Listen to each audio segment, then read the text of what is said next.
Okay guys, yung topic ko po ngayon ay tungkol sa long distance relationship. Ano nga ba yung long distance relationship? So alam naman po natin yung long distance relationship ay katulad ng yung mga pagkasintahan, mag-asawa, ay magkahiwalay ng tirahan. Or yung isa ay nasa ibang lugar, nagwo-work, o kaya naman yung isa naman ay doon talaga sila nakatira sa ibang lugar or sa ibang bansa o kahit saang man lugar na malayo sa isa't isa. So yun po yung long distance relationship. So ano nga po ba yung kasabihan na napakahirap yung pagkakaroon ng long distance relationship? Di ba nga kasi sa long distance relationship, masusubok po yung relasyon po ng mag-aasawa at magkasintahan. Kasi nga 'di ba, dahil sa malayo sila sa isa't isa, madami silang mga pagsubok na dumarating. At katulad na lamang ng mga bagay na yung pinakaisa na pagsubok ng mga nasa long distance relationship ay yung tukso. So 'di ba nga kahit nga nasa malapit din yun, o magkasama yung mag-asawa o kaya magkasintahan or mag-live-in partner, 'di ba nilalapitan pa rin sila ng tukso. Lalo pa kaya yung mga nasa long distance relationship. So yun po yung ang isang bagay po na nagpapahirap po sa mga nasa long distance relationship.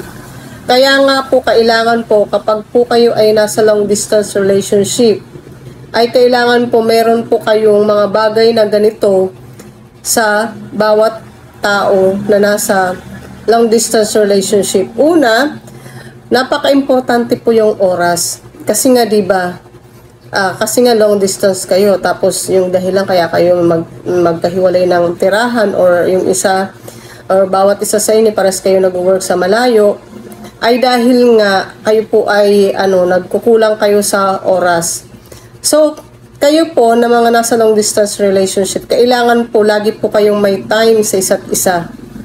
Pinaka-importante po yun. Kahit magkalayo kayo, kailangan po ay meron po kayong oras sa isa't isa.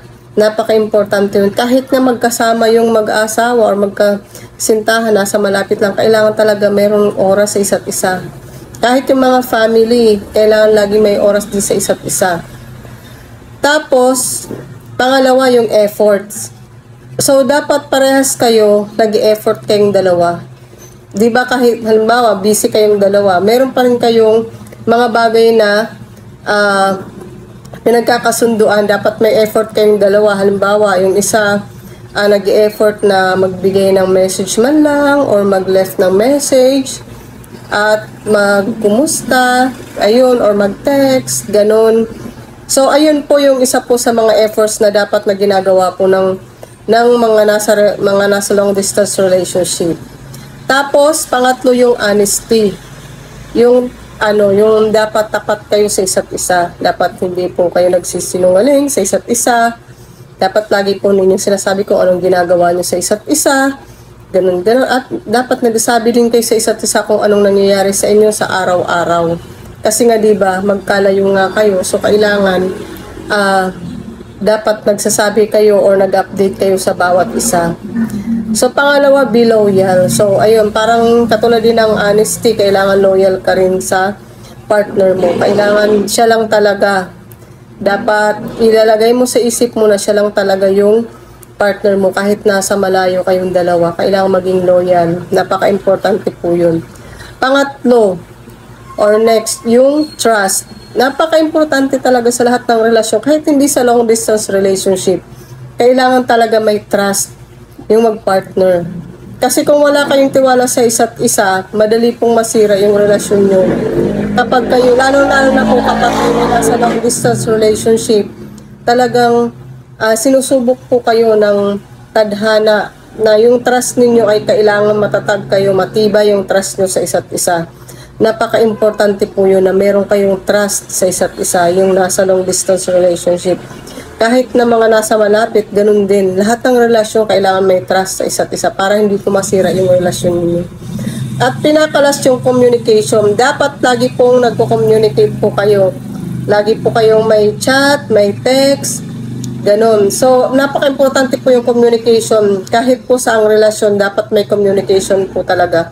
Lalong-lalo na sa long distance relationship. So, ayun po yung mga dapat po natin tandaan pag tayo po ay pumapasok po sa isang long distance relationship. Kasi, napakahirap po ng long distance relationship.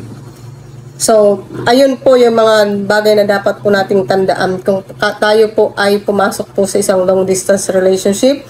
Yung communication, trust, loyal, honesty, efforts, time, at pinaka-importante, pinaka-higit sa lahat yung love.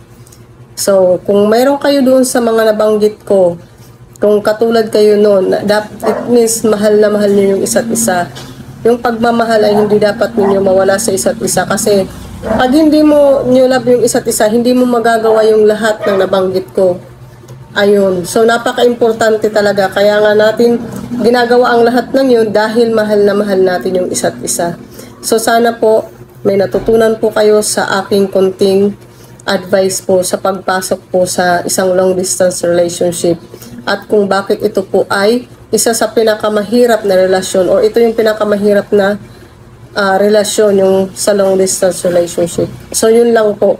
Until next topic ko po ulit. Thank you.